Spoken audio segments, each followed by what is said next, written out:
Bienvenidos una vez más a Evangelio Bíblico.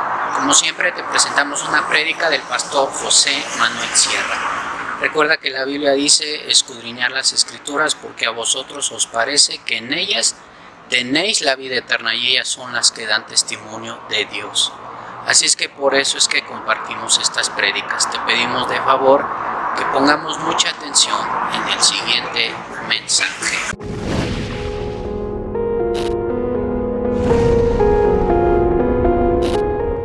Hay personas que dicen, bueno, yo no hago nada, no sirvo, no ministro, no estoy activo en la obra, porque yo no he recibido el llamado. He conocido a muchos hermanos que me han dicho eso. Y en el fondo, si te pones a pensarlo, realmente es como una especie de excusa. Da la impresión que para servir al Señor o para hacer algo, se te tiene que presentar un coro de ángeles o serafines o de querubines y tener una especie de visión, de revelación mística. Y entonces cuando tienes esa experiencia, pues ya tengo el llamado y a partir de ese momento ya puedo comenzar a remangarme las mangas y comenzar a trabajar y a servir al Señor. Y vamos a ver en esta tarde, yo creo que cosas muy importantes acerca del tema del llamamiento, porque la Biblia le da mucha importancia a esos llamamientos particulares, pero también hay un llamamiento general en el que estamos todos incluidos.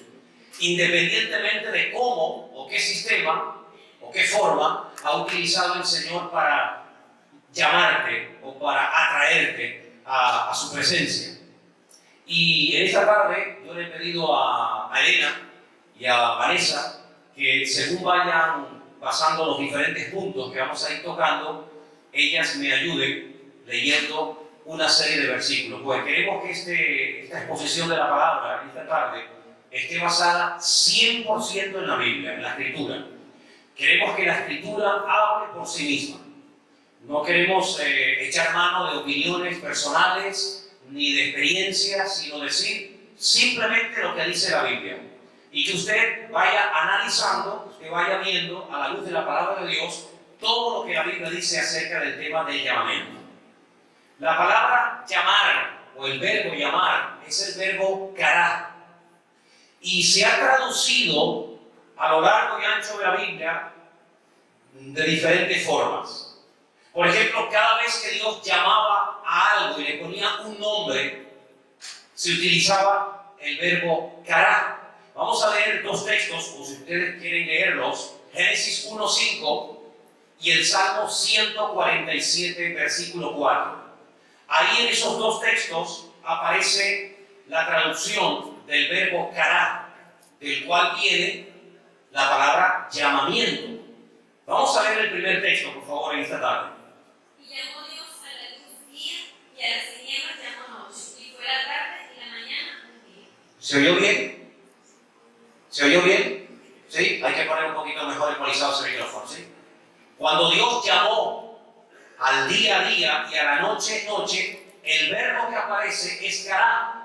Y lógicamente no solamente aparece en ese versículo, sino a lo largo y ancho de todo el capítulo 1, donde Dios está llamando y poniéndole nombre a muchas cosas que Él está creando con el poder de su palabra. Ahí aparece ese verbo del cual vamos a hablar esta tarde.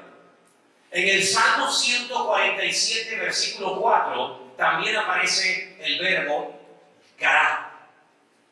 Él cuenta el número de las estrellas, a todas ellas llama por sus nombres. Dios sabe el nombre de cada una de las estrellas. Algunos dirán, pero hermano, hay billones de estrellas. Sí, claro, Dios sabe cuántas hay. Él fue el creador de cada una de ellas.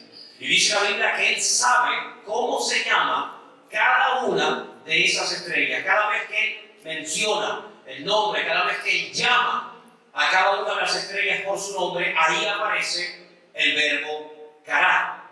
Pero también cuando el Señor llama a alguien para algo concreto, para algo específico, no solamente cosas, sino también a personas, aparece el verbo kará. Cuando nosotros clamamos al Señor a viva voz, es decir, cuando elevamos nuestras oraciones, hay un versículo que dice, clama, llama por Dios y Él te responderá, ¿verdad? Y te enseñará cosas grandes y ocultas. También aparece esa palabra, el verbo kará.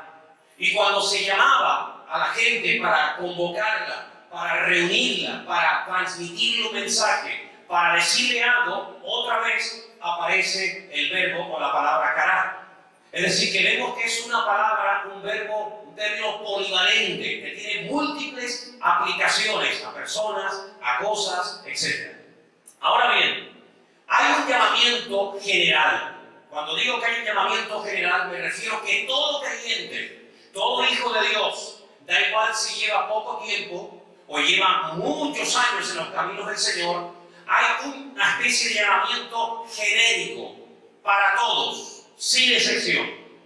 Da igual si eres pastor o no, si eres un hermano que tiene una responsabilidad en el ministerio o ninguna, da igual. Todo creyente ha sido llamado a 4 cosas. La primera cosa a la cual el Señor ha llamado a todo creyente la encontramos en Gálatas capítulo 5, versículo 13. Preste atención porque esto es para todos, sin excepción. A lo primero que Dios nos ha llamado es a lo que vamos a ver a continuación. Porque vosotros, hermanos, a la libertad fuisteis llamados, solamente que no uséis la libertad como ocasión para la carne, sino servíos por amor los unos a los otros. A lo primero que el Señor nos ha llamado es a vivir en libertad. ¿Cuántos dicen amén? No en esclavitud. Algunos dirán, pero ya no estamos en el tiempo de la esclavitud. Bueno, os puedo asegurar que estamos rodeados de miles, por no decir millones, de esclavos. Esclavos de pasiones, de complejos, de ataduras, de temores, etcétera, etcétera. Y el Señor no quiere bajo ningún concepto que ningún hijo suyo sea esclavo de nada, ni de nadie. Así que no dependas de algo para ser feliz en la vida. Que no necesites la compañía específica de alguien o alguna sustancia, sabe Dios que, para que te puedas sentir realizado en la vida. Hemos sido llamados para vivir en libertad. Y vivir en libertad no significa que ahora hago lo que me da la gana, sino que ahora tengo dominio propio. Ahora tengo control de mis pasiones y de mis deseos. Ahora, a través de Cristo, puedo controlar aquello que antes me dominaba. Y vivir en libertad no significa vivir en libertinaje, sin control, sin medida, no. Vivir en libertad significa que tengo el control en el nombre de Cristo de todo aquello que antes me dominaba, pero que yo ahora, como todo lo puedo en Cristo, ahora yo domino en el nombre del Señor. ¿Cuántos dicen amén? Métete esto en la cabeza, interioriza esta verdad en tu vida. Dios quiere, Dios me ha llamado para que yo viva una vida de libertad total. ¿Cuántos lo creen? Amén. Segundo llamamiento para todos. Colosenses 3:15. Y la paz de Dios gobierna. Y la paz de Dios gobierna en vuestros corazones, a la que asimismo fuisteis llamados en un solo cuerpo, y sed agradecidos. La Biblia dice que hemos sido llamados, todos hermanos, todos los hijos de Dios, hemos sido llamados no solamente para vivir continua y permanentemente en libertad, sino para vivir continuamente en paz con uno mismo, en paz con Dios y en paz con los demás. No es la voluntad de Dios que usted viva siempre asustado, estresado, atemorizado, con nervios, con preocupaciones, por lo que puede pasar, por lo que me puede suceder, ¿no? Dios nos ha llamado específicamente para que la paz del Señor reine constante y permanentemente en nuestras vidas. ¿Cuántos dicen amén? Fíjense, todos hemos sido llamados a la libertad en Cristo, a la paz en el Señor. También en 1 de Pedro hay un llamamiento genérico para todos nosotros, hermanos, sin excepción. 1 de Pedro 1:15. Sino como aquel que os llamó es santo, sed también vosotros santos en toda vuestra manera de vivir. Libertad, paz y ahora llamados para vivir en santidad. Santo significa apartado, pero apartado no para que se quede ahí a la deriva sin saber a dónde va o sin saber qué hacer, no.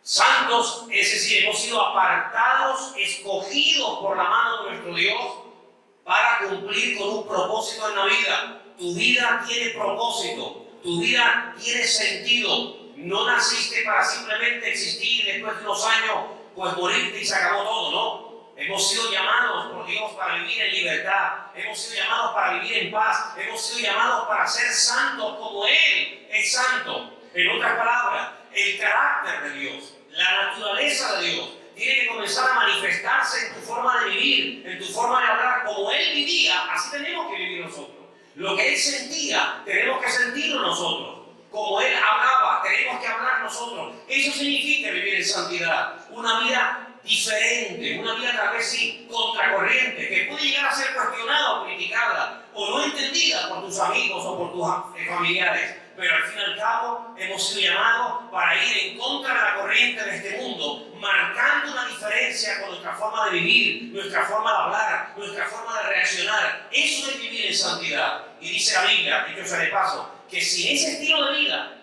sin santidad, nadie podrá llegar a ver al Señor. ¿Cuántos dicen amén? Finalmente, hemos sido también llamados, según 1 de Pedro 3:9, para no devolviendo mal por mal, ni bendición por mal. No devolviendo mal por mal, ni maldición por maldición, sino por el contrario, bendiciendo, sabiendo que fuiste llamados para que heredaseis bendición. Hemos sido llamados, Dios nos ha llamado para recibir bendiciones constantes y permanentemente. ¿Cuántos dicen amén? Hermanos, que las bendiciones no es una lotería. ¡Ay, qué suerte tuve! ¡Qué suerte que tuve! Me vino esta bendición. No es cuestión de suerte. Es que hemos sido diseñados, Dios nos ha llamado para que todas las bendiciones que Él tiene preparadas para nosotros, nadie te las pueda quitar, nadie te las pueda robar, porque Dios te ha creado para que vivas constante y permanentemente bajo su bendición, porque Dios nos ha llamado a libertad, a paz, a santidad y para heredar y vivir permanentemente de una bendición a otra bendición. ¿Cuántos dicen amén? Yo creo que el Señor se merece un fuerte aplauso en esta tarde, porque esto es para todos. Amén. Aleluya. Aleluya. Gloria a Dios. Entonces, hermanos, estamos viendo a la luz de estos textos bíblicos. Por si acaso alguien después quiere volver a recordarnos, podemos estar grabando y ahí se queda registrado en la página web de la iglesia, junto con otras cosas, para que ustedes puedan recordar permanentemente a lo que Dios te llamó. Usted ha sido llamado desde el mismo día que entraste por esa puerta y le entregaste tu vida al Señor, aquí o en otra iglesia, o en tu casa, donde fuera. Estas bendiciones, estos privilegios, estas características son tuyas, son tus herramientas. Pelea por ellas, lucha por ellas. No pierdas tu libertad tan fácilmente, no te vuelvas otra vez a enredar y perder la paz, perder la bendición, perder la presencia del Señor en tu vida, porque el Señor te ha llamado para que estas cosas sean tuyas y nadie te las pueda arrebatar. ¿Cuánto dicen un fuerte amén? Ahora alguien puede preguntarse, bueno, ¿y esto va a ser siempre así? El Señor no se va en algún momento a retractar, no se va a cansar de mí. Yo que me he apartado, me he enfriado y he tropezado y he pecado tantas veces después de haberle conocido, ¿no se terminará hartando en algún momento Dios de mí?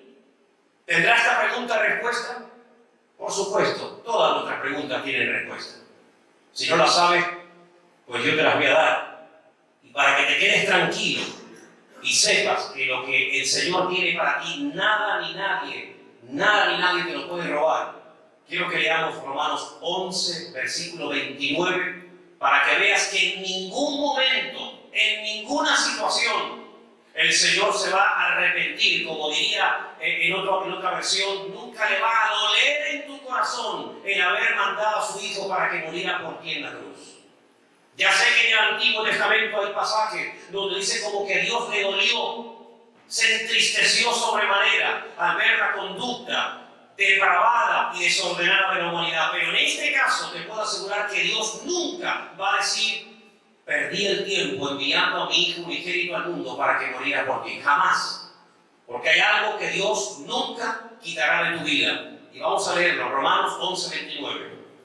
Porque irrevocables son los dones y el llamamiento de Dios. Irrevocables, no hay marcha atrás. Tú puedes dar marcha atrás. Tú te puedes separar, tú te puedes desviar del camino. Puedes incluso, como el hijo pródigo, marcharse lejos de la casa del Padre. Pero dice el Señor en su palabra que los dones y el llamamiento son irrevocables. No hay marcha atrás.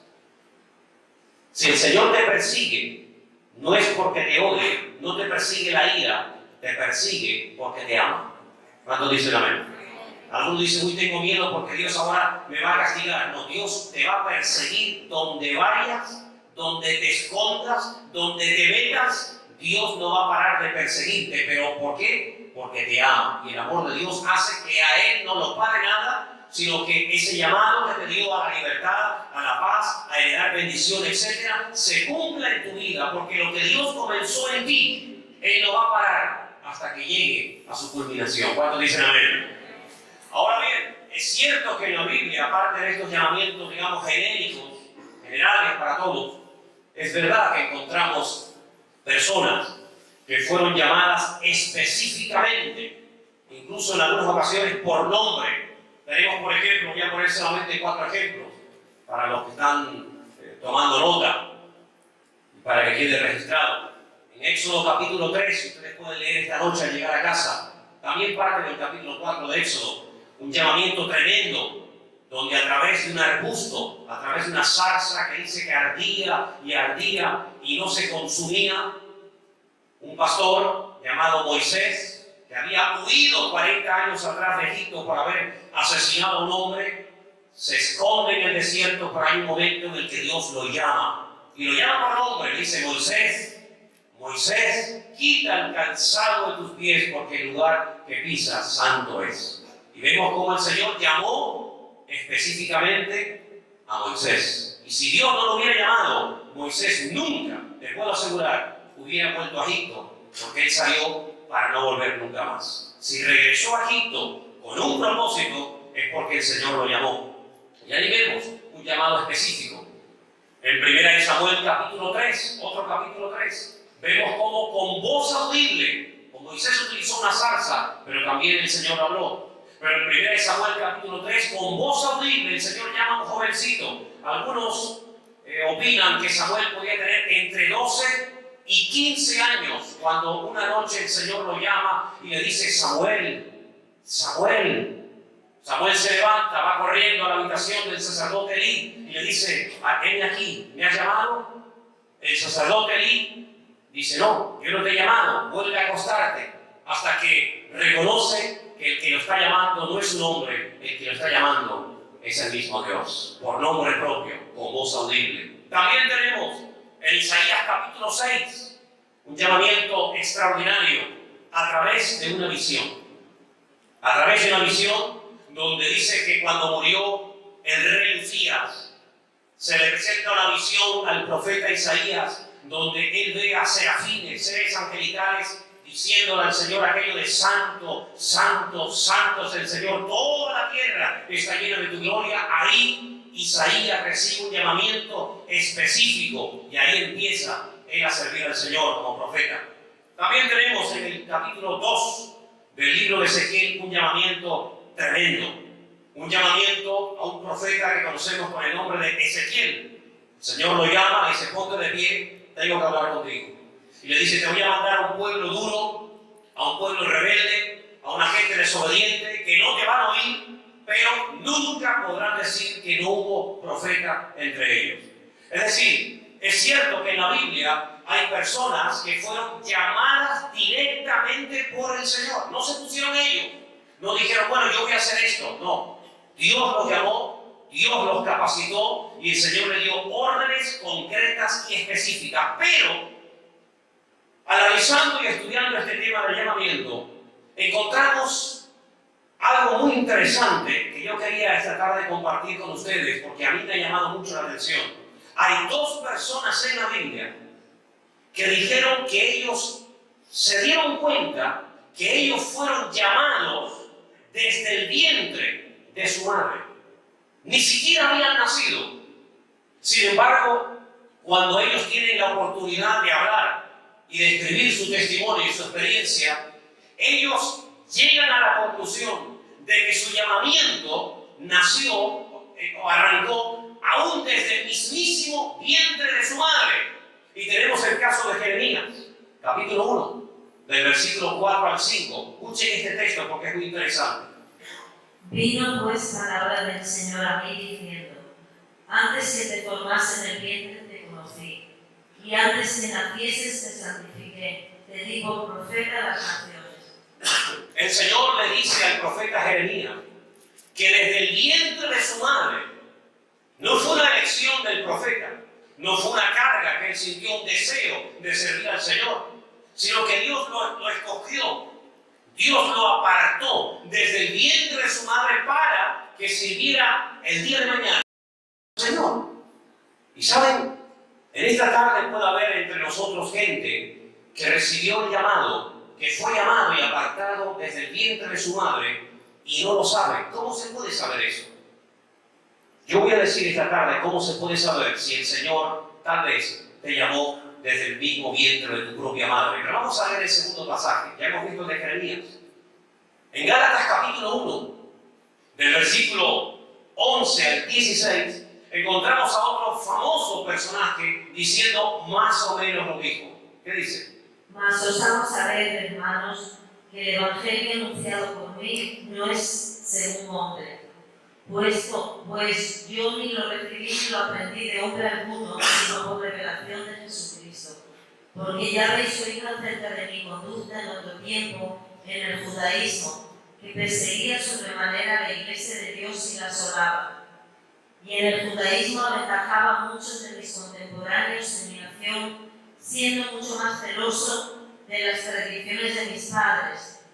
Pero cuando agradó a Dios, que me apartó desde el vientre de mi madre y me llamó por su gracia, revelada a su Hijo en mí, para que yo le predicase entre los gentiles, no consulté enseguida con carne y sangre. Pablo dice, y aquí parece como una especie de contradicción, porque en el libro de los Hechos encontramos en tres ocasiones, tres capítulos diferentes, cómo el Señor llamó al apóstol Pablo. No sabemos si iba montado en un burro, en un camello, en un asno, en fin, no sé, en un caballo.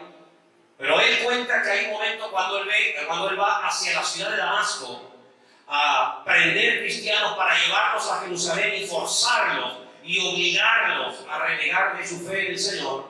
Como él cae de ese animal en el que iba y queda ciego completamente y tiene que ser conducido, y a las 72 horas recibe la visita de un discípulo de aquella zona llamada Ananías, que ora por él y poniéndole las manos recobra la vista, es bautizado y dice que enseguida comenzó a predicar el Evangelio.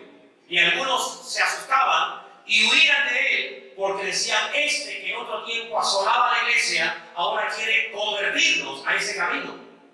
Entonces parece como una contradicción. ¿Cuándo el Señor lo llamó? ¿Cuando iba camino hacia Damasco? ¿O cuando él dice en Gálatas capítulo 1, como recién hemos leído, desde el vientre de su madre? El Señor lo escogió. El Señor decidió que ese hombre en algún momento de su vida se encontrara con él. El Señor desde el vientre de su madre dijo, este hombre será en un momento de su vida un instrumento en mis manos. Claro, el Señor no fuerza la voluntad del ser humano, aún incluso estando equivocados y tomando decisiones equivocadas en la vida, el Señor respeta todo eso. Pero el Señor ya había tomado una determinación. Y el Señor, como hemos dicho, no se retracta ni con los dones, ni con los llamamientos. Cuando Él llama, cuando Él escoge, cuando Él elige, pueden pasar años, 40 años en el caso de Moisés, pero el Señor no iba a permitir bajo ningún concepto que Moisés pasara por esta vida sin cumplir el propósito para el cual él había nacido y por el cual fue protegido sobrenaturalmente cuando fue puesto en las aguas del río Nilo. Cientos, probablemente miles de niños murieron en aquellos días, pero sin embargo milagrosamente se salvó uno. Y ese uno, dice la Biblia, que fue llevado a la mismísima casa de la hija del faraón. Y todo eso no es casualidad. Puede parecer casualidad. Puede decir qué suerte tuvo Moisés, justamente el día que su hermanita Miriam lo pone en las aguas del río Nilo para que se lo lleve la corriente y termine muriéndose. Qué casualidad que ese día y a esa misma hora y más o menos por aquella misma zona fue la hija del faraón a bañarse. Si hubiera ido una hora más tarde o una hora antes o en otro momento, Moisés hubiera muerto. Pero todo estaba bajo el control del Señor. Y el Señor protegió a Moisés de una forma sobrenatural, no se ahogó, no fue devorado por los cocodrilos que existen hasta el día de hoy en el río Nilo. ¿Y todo eso por qué? ¿Casualidad? No. El Señor quería que ese chico, que ese niño cuando fuera mayor, fuera un siervo de Dios y sacara a su pueblo de la esclavitud de Egipto a la tierra gloriosa y prometida de Canaán. Y vemos en el caso de Pablo que Pablo se preparó. ¿Casualidad? No. Su padre lo envió para que estudiara bajo la cobertura, bajo la tutela del mejor maestro, del mejor rabino de la época, nieto de Giel, un famoso rabino de aquellos tiempos. En este caso era Gamaliel. Se preparó, aprendió la escritura, aprendió a utilizar las sagradas escrituras, y cuando llegó el momento, el Señor se le apareció. Pero no fue casualidad, sino que ya el Señor había tomado una decisión desde el vientre de su madre para que ese joven algún día fuera un tremendo instrumento en las manos del Señor. Vemos también el caso de Juan el Bautista. La Biblia nos enseña que Juan el Bautista fue escogido por el Señor para ser el último profeta. Ese periodo entre Antiguo y Nuevo Testamento, ese Elías que había de preparar el camino para el Señor, fue escogido aún antes de su nacimiento, hasta el nombre se le puso y aún ni siquiera había nacido. Todos conocemos la historia a través de su padre Zacarías y de su madre Elizabeth. ¿Cómo podemos saber cuáles son los datos que nos da la Biblia para hacernos tal vez a la idea de que puede ser que el Señor a nosotros nos haya escogido desde el vientre de nuestra madre? Estaba haciendo una especie de análisis acerca de cómo eran las circunstancias de la familia, de los matrimonios, sobre todo de las madres, de estas personas que después ellos admiten que sentían que el Señor los había llamado, los había escogido desde el vientre de su madre. Por ejemplo, un embarazo con problemas, o una mujer que le costaba quedarse embarazada. Cuando se quedaban embarazadas, todas y cada una de las mujeres que le costaba una barbaridad, algunas porque eran demasiado mayores, otras porque eran estériles o por las circunstancias que fueran, no hay ni un solo caso en la Biblia de una mujer que le costaba barbaridades quedarse embarazada, que una vez que se logró quedar embarazada no tuviera un siervo de Dios.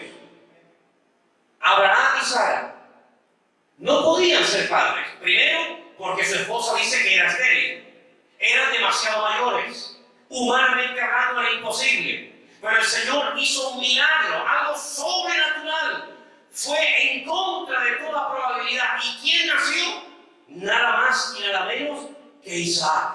El que trajo la alegría, el que trajo la risa al hogar, pero el que sería un eslabón fundamental entre dos generaciones, entre Abraham y entre su hijo Jacob. Y curiosamente, la esposa de Isaac, Rebeca, tuvo muchísimos problemas para quedarse embarazada. Durante años no podía quedarse embarazada, pero dice que él tomó autoridad, él oró, él reconoció de que si el Señor había hecho un milagro en su madre, ¿por qué no podía volver a repetir en su esposa? Y se quedó embarazada. Y en esta ocasión no de uno, sino de dos, Jacob y Esaú. Y si seguimos la línea a través del patriarca Jacob, que sería ya el nieto de Abraham, vemos que la mujer a la cual él amaba, la mujer por la cual él realmente trabajó años y años para su suegro Labán, que era Raquel, no se podía quedar embarazada porque dice la Escritura que también era estéril. 3 generaciones repitiéndose el mismo problema, en Sara, en Rebeca y en Raquel. Pero en cada uno de estos partos imposibles desde el punto de vista humano, nacieron grandísimos hombres de Dios. Nació Isaac, nació Jacob, nació José. Si vamos un poco más adelante, encontramos que una mujer llamada Ana, que tampoco podía tener hijos, porque dice la Escritura que tenía el mismo problema de las matriarcas del Antiguo Testamento, oró y derramó su alma delante de Dios, y Dios oyó su oración y quedó embarazada. Y el niño que nació que no nació por casualidad, sino por un milagro del Señor, cuando el Señor hace un milagro de tal envergadura, es porque esa criatura que viene con un propósito divino y nació nada más y nada menos que el famosísimo y tremendo varón de Dios llamado el profeta Samuel. ¿Cuántos dicen amén? Elizabeth tampoco podía quedarse embarazada. Curiosamente, otra vez tenía problemas a la hora de concebir. Pero Dios la visitó, Dios oyó su oración, Dios respondió al clamor de su marido y de ella también. ¿Y nació quién? Otro varón de Dios. Luego, detrás de toda imposibilidad de embarazo, cuando se produce, nace un varón de Dios. ¿Cuántos dicen amén? Cuando un embarazo tuvo complicaciones, cuando hubieron accidentes, caídas, que viene, que no viene, que se pierde, que nace, que no nace, que se va, que viene. Siempre el que termina naciendo, siempre se termina convirtiendo en un gran varón de Dios. Sufriste rechazo, discriminación cuando eras pequeño, humillaciones. Generalmente, detrás de toda persona que en su infancia fue humillado, maltratado, discriminado, etcétera, etcétera, hay generalmente una preparación previa para que ese llamado de Dios se termine realizando en tu vida. Sentías cuando eras jovencito, cuando eras adolescente, incluso cuando eras niño, te sentías como un bicho raro en algunos lugares, en algunos ambientes, como que no encajabas en ningún lugar, como que te sentías que ese no era tu sitio. Eso es una señal de que muchas veces hay un llamado de Dios en tu vida, pero aún no lo has descubierto, aún no se ha formado el carácter necesario para saber discernir por qué hay un rechazo a ciertos determinados lugares o ambientes. ¿Fuiste dedicado al Señor cuando eras pequeño? Muchos de los que están aquí fueron dedicados cuando eran pequeños. Pues detrás de la mayoría de hombres y mujeres que terminaron sirviendo en su vida al Señor, hubo una dedicación cuando eran niños. Señor, bendice a este niño, protégelo, ayúdalo, cuídalo, para que el día de mañana, como se dice muchas veces cuando se ora en una dedicación de un niño, sea un siervo tuyo y te sirva en tu obra y te sirva en tu reino. Hermanos, estas son pinceladas bíblicas que nos abren los ojos ante la realidad de que puede ser que aquí esta tarde entre nosotros haya mucha gente que ha sido llamada, escogida, apartada desde el vientre de su madre, pero no te has dado cuenta. Y algunos están esperando que algún día se ilumine la habitación con una luz angelical y que vengan coros de ángeles, y el ángel Gabriel y trompetas y serafines y que iluminen. Y no te has dado cuenta de que Dios muchas veces utiliza lo normal, el sentido común y lo cotidiano para abrir tus ojos y darte cuenta de que tú no estás en esta vida de paso, sino que naciste con un propósito, y puede ser que haya un llamado en tu vida desde el vientre de tu madre y aún no te has dado cuenta. ¿Cuántos dicen amén? Así que todas las madres que están aquí, lo que deben de orar y anhelar es tener y parir hijos de Dios, parir hombres, parir personas que terminen sirviendo al Señor en su reino y en su obra. ¿Cuántos dicen amén? Dios puede utilizar muchos métodos, ya hemos visto: voz audible, una salsa, un sueño. Pero hay tres cosas muy importantes que vamos a analizar en esta tarde acerca de cómo a veces lo que nos parece normal, cotidiano y hasta rutinario, en el buen sentido de la palabra, puede ser una forma que el Señor esté utilizando para hablarte y para abrirte los ojos de que Él te está llamando hace mucho tiempo. Segunda de Tesalonicenses capítulo 2, versículos 13 y 14. Preste atención a ese texto, por favor.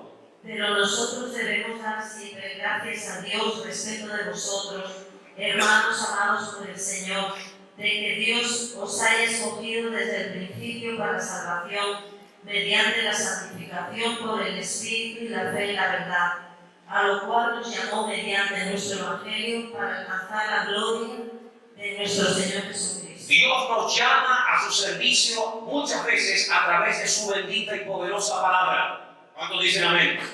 Se predica, se expone, se enseña la palabra. Y la palabra te sacude, la palabra que habla, la palabra que abre los ojos, te indica que hay otro modelo, otro estilo de vida, otras formas de vivir, que no son las normales, ¿verdad? No te has planteado nunca tal vez el decir, bueno, yo qué voy a hacer con mi vida, deportista, médico, abogado, arquitecto, bombero, o lo que sea. Pero cuando se habla de la palabra, el Señor comienza a trabajar con tu vida, nace un fuego en tu corazón y comienzas a sentir cosas que antes no habías sentido. Comienzas a tener carga por cosas que antes ni te preocupaban lo más mínimo. Porque la palabra muchas veces es el instrumento divino que el Señor utiliza para poner en tu corazón el fuego de servir al Señor algún día en su obra.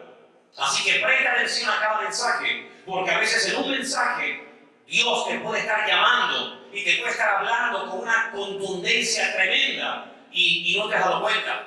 Pero hay otra forma también, como a veces el Señor pone a personas a servirle en su obra.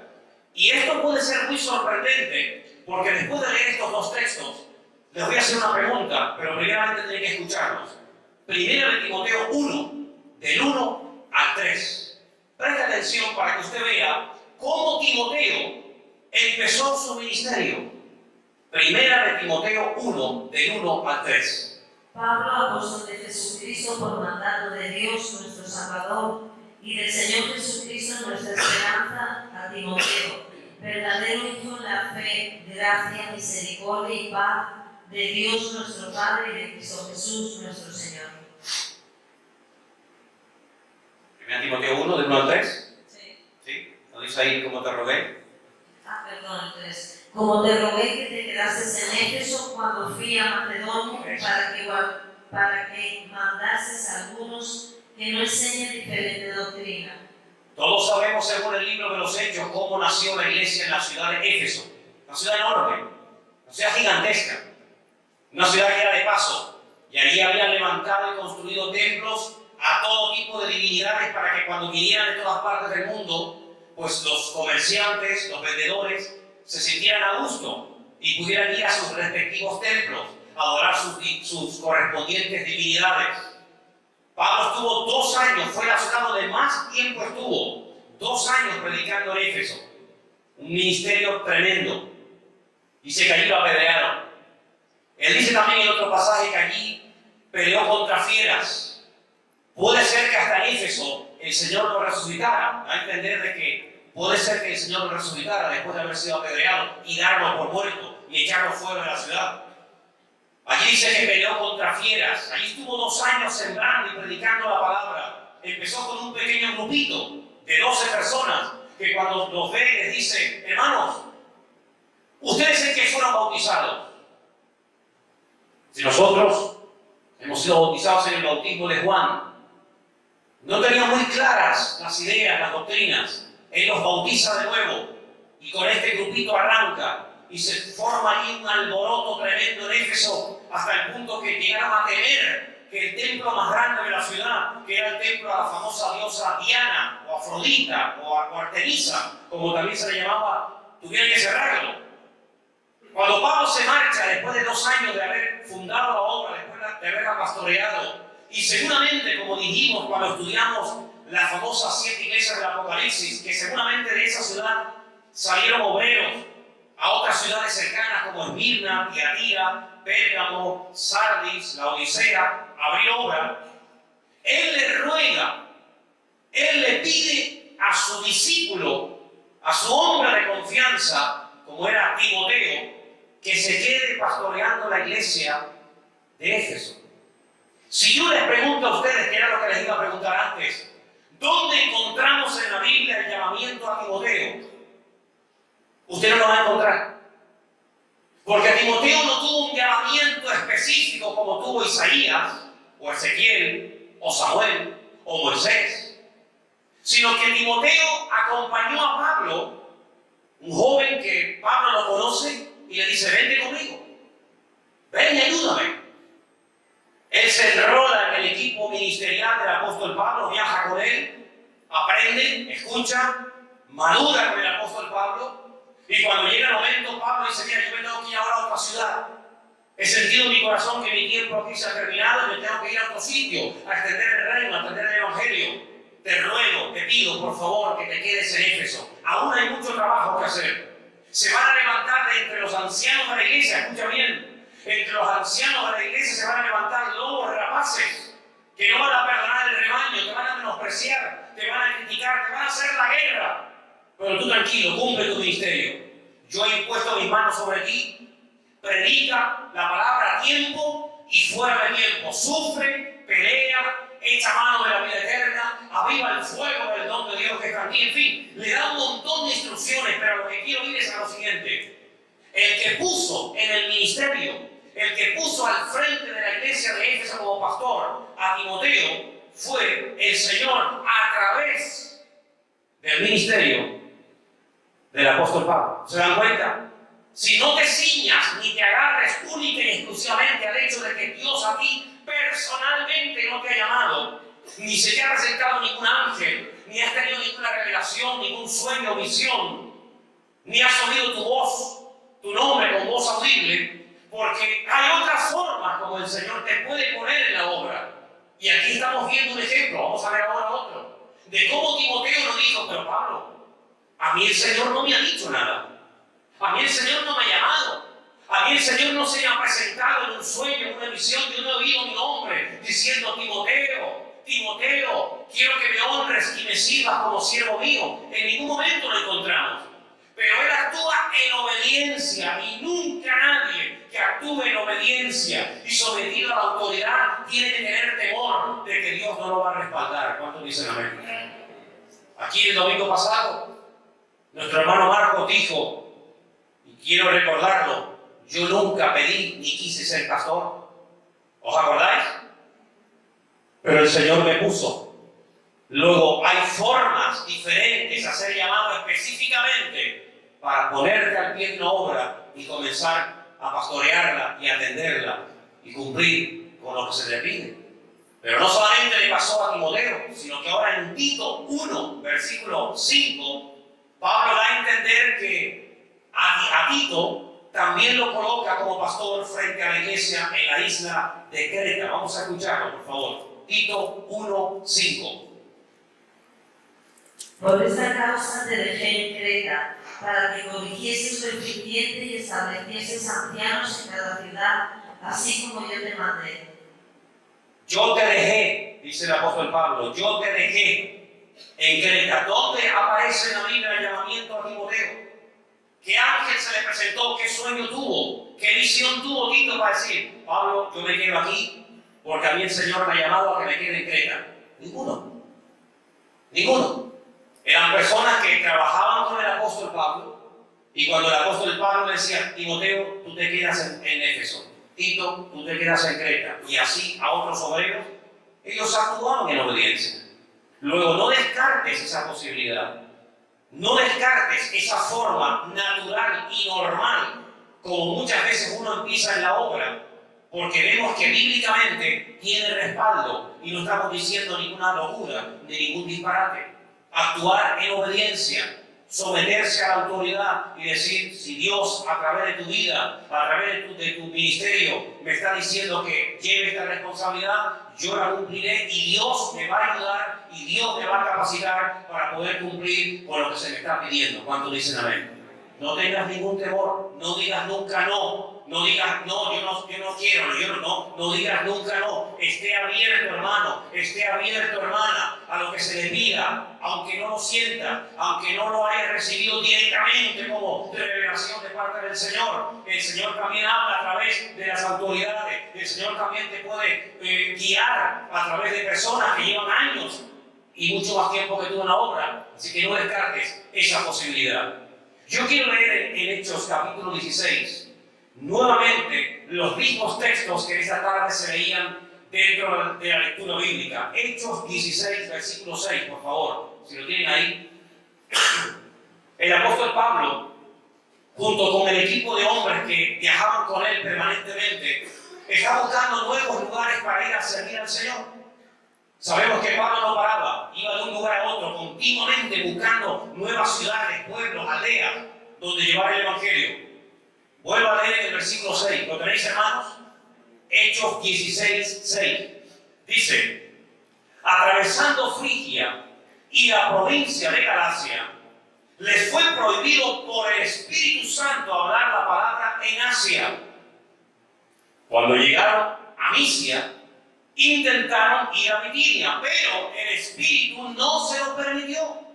Si se van cerrando puertas, se cierran las puertas en Asia, se cierran las puertas en Bitinia, otra ciudad, pero no se desaniman, no se derrumban. A veces, hermanos, una respuesta de Dios es que no salgan las cosas como tú esperabas, que tenían que salir. ¿Cuántos dicen amén?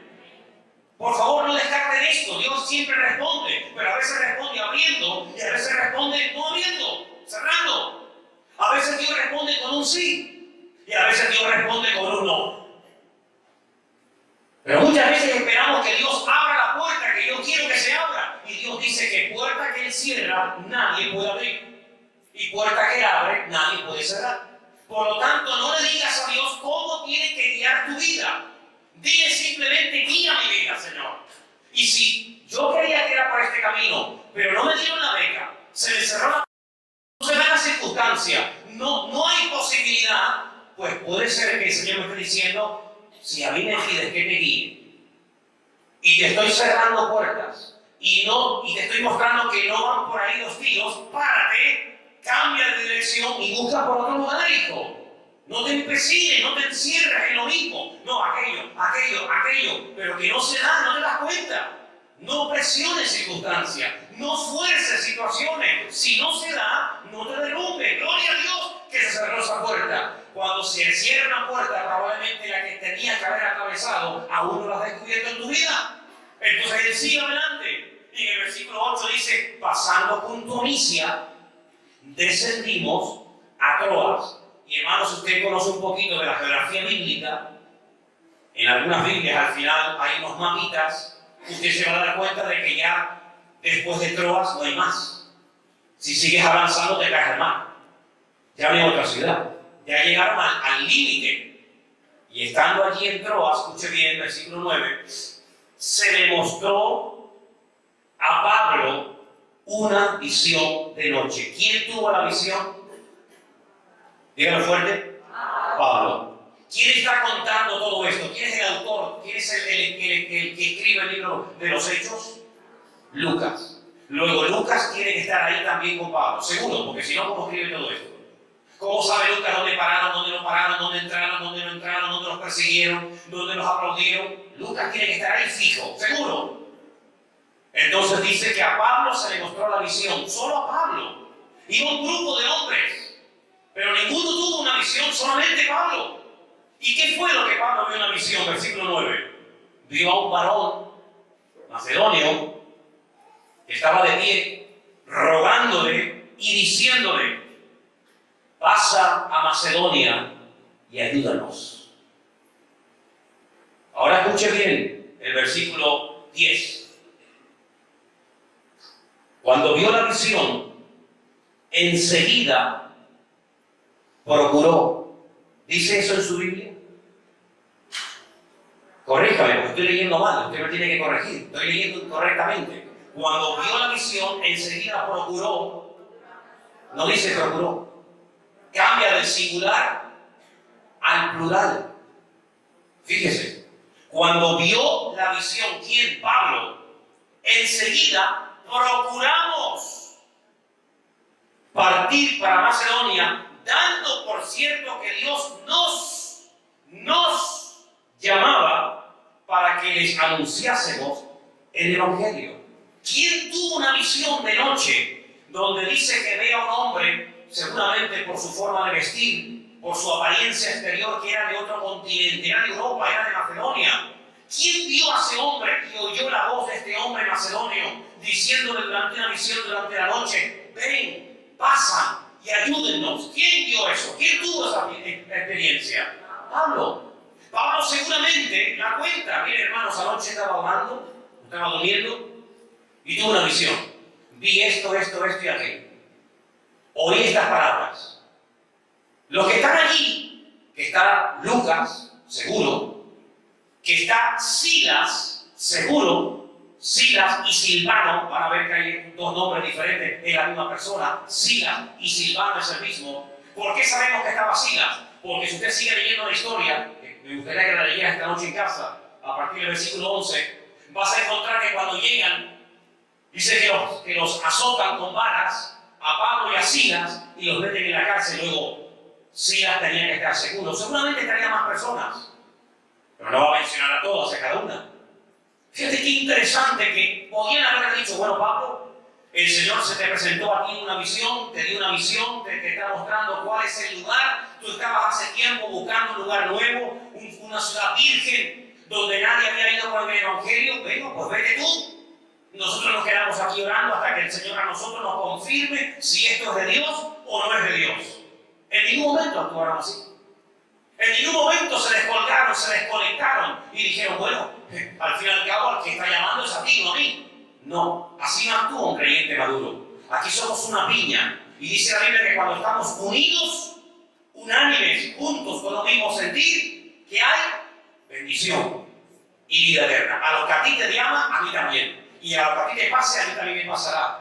Eso es lo que así actuaban en aquellos días. Ese es el espíritu que tenemos que retomar hoy en día. No trabajamos como miembros independientes, la mano por un lado, el pie por otro, la cabeza por otro lado, una oreja por un sitio. No, somos un cuerpo. Y si estamos bajo la cobertura de este ministerio, si estamos trabajando con este hombre que Dios ha levantado y está usando tanto, lo que el Señor te muestra a ti es como si nos lo mostrara a todos. Así que si el Señor te ha dicho que vayamos a Macedonia vamos. Y allí se fueron todos. Y en ningún momento cuestionaron el llamado. Porque cuando fueron apedreados, cuando llegaron y se encontraron que había una situación complicada, los meten en la cárcel y los torturan, en ningún momento cuestionan y en ningún momento dicen, Pablo, no te habrás equivocado. Pablo, aquí no fluyen las cosas, aquí vamos de mal en peor. En ningún momento. Porque ellos saben perfectamente que a veces el llamamiento implica persecución. Porque ellos saben perfectamente que servir al Señor nunca ha sido fácil. Y que en algún lugar te aplaudirán, pero en otros muchos lugares te podrán insultar o apedrear o incluso hasta quitarte la vida. Pero ellos cogieron todo el paquete y dijeron, si Dios te llama, vamos a apoyar este llamado y vamos a tirar todos juntos del carro. ¿Cuántos dicen amén? Entonces te estoy mostrando esta tarde, hermano, a través de diferentes pasajes, cómo hay llamados específicos. Moisés, Samuel. Sí, es verdad, no podemos negar. Pero también hay momentos en los que el llamado, la forma como el Señor despierta y activa ese llamamiento, esa carga, es a través de trabajar en equipo, teniendo una misma misión, teniendo una misma meta, un mismo objetivo, y sumándonos al carro y dejando que el Espíritu nos guíe a través de una autoridad que Dios ha levantado para extender su palabra en este mundo. ¿Cuántos dicen amén? Así que la excusa de decir yo no sirvo porque no he sido llamado, no funciona. Hay un refrán que dice, el que no vive para servir, no sirve para vivir. Vivimos para servir a Dios. Todos hemos sido llamados para servir a Dios. Evidentemente a unos Dios los usará de una manera y a otros de otra manera. El llamamiento puede ser una carga que Dios pone en tu corazón, un deseo que el Señor pone en tu vida. Ves una necesidad y quieres que el Señor cuente contigo. Claro, luego viene una preparación, evidentemente. Luego viene, un trato, el dejarnos tratar, moldear, podar por el Señor. Claro, todo eso va en el paquete. La Biblia nos enseña que en el Antiguo Testamento Samuel se dio cuenta de que mucha gente quería ser como él, querían también ser profetas, querían ser predicadores, querían servir al Señor. ¿Y qué es lo que hace? Se va a Jericó y crea una escuela de profetas para enseñarlos a ministrar, para que no vayan por la vida haciendo locuras, para que sepan pulir el don, para que el don no supere el carácter, sino para que el don esté al servicio de la persona y no la persona al servicio del don. Hay personas que crecen mucho en el don, pero no crecen como persona y se les termina yendo de las manos la gracia que un día Dios puso sobre su vida. Y quiero simplemente ponerte un ejemplo para que lo entiendas. Hay un momento en el Antiguo Testamento donde vemos a un hombre que sabe a lo que Dios lo ha llamado y sabe cómo Dios lo usa. Y él convoca a todos los falsos profetas de Baal en el Monte Carmelo. Y él dice, levantemos dos altares, uno para ustedes y otro para mí. Ustedes que son más, empiecen a invocar el nombre de vuestros dioses. El Dios que responda por fuego, así de claro, ese será el verdadero Dios. Dice la Biblia que fue un auténtico fracaso, una vergüenza para los profetas de Baal ver que su Dios no respondía. Desde la mañana hasta la tarde, gritando frenéticamente, haciéndose heridas. Y todo fue una pérdida de tiempo. Un ridículo total y absoluto, un ridículo total. Cuando le llega el turno al profeta Elías, dice la Biblia que él manda hacer una zanja alrededor del altar. Es decir, toma medidas preventivas. Hacía mucho tiempo que no llovía en Israel. La idea no era prenderle fuego al país. La idea no era destrozar el campo y las pocas cosechas que pudieran haber. La idea era que quedara bien claro que Dios era el Dios verdadero. Luego hay que tomar medidas preventivas. Vamos a hacer una zanja, un cortafuegos, y vamos a llenarlo de agua para que el fuego no salga a donde no tiene que salir, sino que se quede aquí y haya control. Y vemos que Elías toma medidas. No es un loco que dice, bueno, venga, que caiga fuego del cielo. Hubiera sido un desastre aquello. Y en vez de traer gloria a Dios, hubiera sido un mal testimonio. Hay gente que por un mal uso del don o del talento que tienen, a veces causa mal testimonio. Y a veces hay gente que dice, ¿cómo es posible que esa persona que Dios la ha usado en esta área o en aquella o en cualquier cuestión del ministerio, cómo es posible que después lleve una vida desordenada, que se comporte de esa manera y hable de esta forma y de este mal ejemplo? Claro, porque el don es genuino. Dios no da las cosas con medida, Dios las da o no las da, o lo tienes o no lo tienes. Pero eres tú, con tu madurez, el que tienes que administrar lo que Dios te ha dado. El coche no va solo por la vida, tiene que llevar un conductor, y el conductor, si quiere correr más, puede, si puede correr menos, puede también. El coche no hace lo que le da la gana, el coche va a donde el conductor le dice. El don es el coche y el conductor es tu carácter. Y tú tienes que tener control en todo momento del don y que el don no te supere, como le pasó a los hermanos de Corinto, que dice el apóstol Pablo, hermanos, tenéis todos los dones, pero luego como persona sois un auténtico desastre. Sois niños, envidiosos, celosos, os da envidia que venga otro que haga las cosas mejor que tú. Tenéis grupitos, yo apoyo a este, no, yo apoyo al otro. A mí me gusta más fulano, a mí me gusta más mengano. Sí, tenéis un montón de dones, pero como gente, dejáis mucho que desear. No habéis crecido en fruto, no habéis madurado, sois carnales, niños en Cristo, pero nada os falta en ningún don. ¿Os dais cuenta? Había un desequilibrio que causaba mal testimonio dentro y fuera de la iglesia. Por eso, cuando tú quieres servir al Señor y tú crees, por lo que has oído esta tarde o por otras cuestiones, que Dios te ha podido llamar, tienes que entrar en un proceso de cambio, de madurez, de perfeccionamiento, y no como un caballo salvaje salir por ahí arrasando y destruyendo todo. Por eso, amados hermanos, el llamamiento dice la Biblia que es santo. ¿Cuántos dicen amén? El llamamiento es santo. El llamamiento, cuando Dios nos llama, no es para que te levantes tú, es al contrario. El llamamiento es para anularte a ti y para que Él sea levantado. Juan el Bautista lo entendió a precio de su vida. Es necesario que yo, soy llamado, mengüe. Pero el que me ha llamado, Él es el que tiene que destacarse. Y Él es el que tiene que ir a más. Y yo, cada vez, tengo que ir a menos. Llegó un momento en el que ya era una persona que pasaba totalmente desapercibida, pero al fin y al cabo eso es el llamamiento. Es tomar la conciencia, tomar la responsabilidad de que hay un trabajo que realizar, que Dios no lo ha delegado a los ángeles.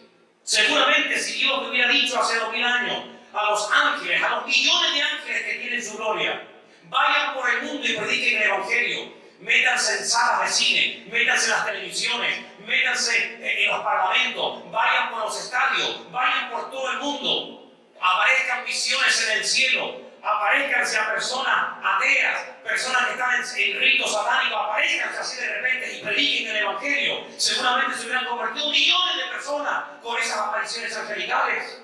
Y seguramente hubieran sido más fieles y constantes y responsables que nosotros los cristianos. Seguramente. Pero Dios no delegó ni les dio ese privilegio a los ángeles. Los ángeles no fueron creados para predicar el Evangelio, fueron creados para ayudar a nosotros que hemos sido comisionados para predicar el Evangelio y servir al Señor. ¿Cuántos dicen amén? Por eso, amados hermanos, tenemos un peso sobre nosotros, dijo un famoso poeta cubano, pastor Rodolfo Loyola, cuando le preguntaron para usted qué es el llamamiento, él con ese estilo poético que utilizaba continuamente en sus exposiciones, dijo: el llamamiento es como una especie de una espina que se te clava en el corazón.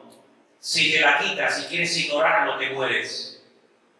Pero si te la dejas, vivirás toda tu vida sabiendo que hay una espina clavada en tu corazón.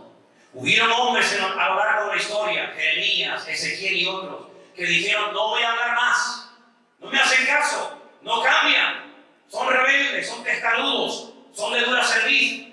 Me callo y no voy a hablar nunca más del Señor. Dice que dentro de ellos había un fuego, y era el fuego de Dios, que nada ni nadie lo puede apagar en este mundo. ¿Cuántos dicen amén? Hay gente que huía del llamado. El caso del profeta Jonás, huía del llamado, no quería, no le gustaba ese tipo de llamamiento. Quería otra zona, quería otro llamado, quería otra audiencia. Pero no es el llamado el que elige cómo, cuándo y dónde, sino es el Señor el que te dice: tú vas a hacer esto. Y tenemos que llegar a gozarnos en lo que hacemos. No hacerlo por obligación, no hacerlo con murmuraciones y contiendas, dice la Biblia, sino gozándonos y dándole gracias al Señor de que nos ha tenido por dignos de ponernos en el ministerio. ¿Cuántos dicen amén? Así que yo quiero que tú le digas al Señor: Señor, yo quiero que tú uses mi vida.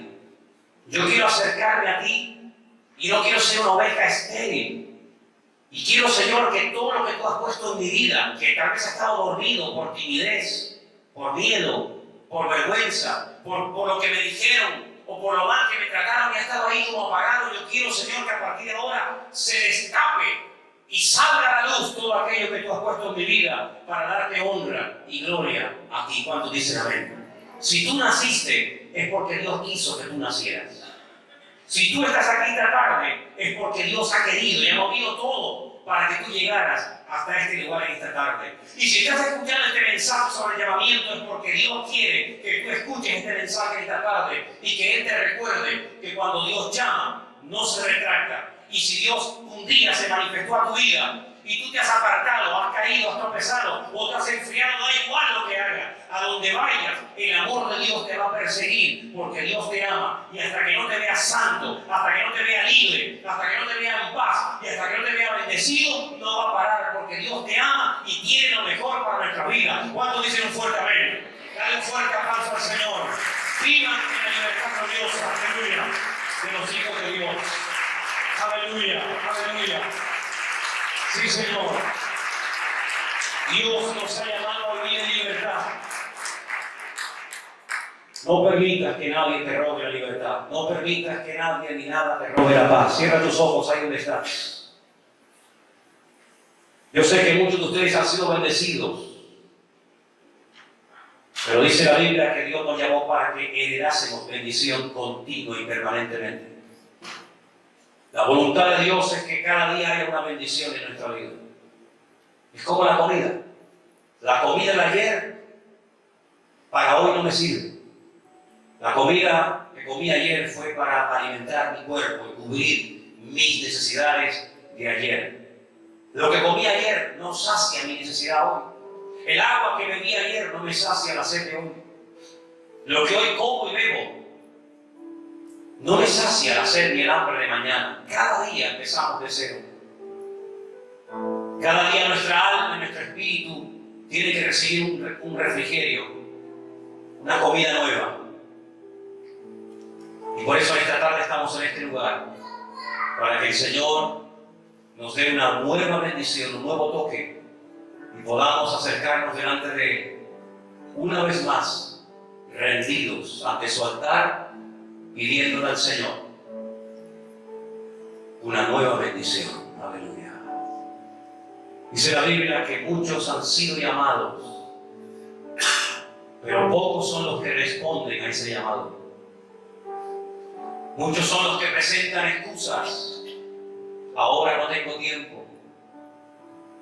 Soy demasiado joven, estoy demasiado ocupado con los estudios, con los exámenes de fin de carrera. Otros dicen, soy demasiado mayor. Se me fueron mis mejores años, he perdido la fuerza, las facultades. Otros dicen, no estoy preparado. Otros dicen, no tengo ganas. Otros dicen, tengo otras cosas más importantes que hacer en la vida.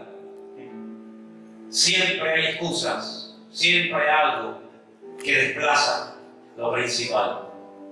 Pero en esta tarde queremos venir al Señor, rendirnos a sus pies y pidiéndole a Él que nos levante y que vuelva a encender el fuego en nuestros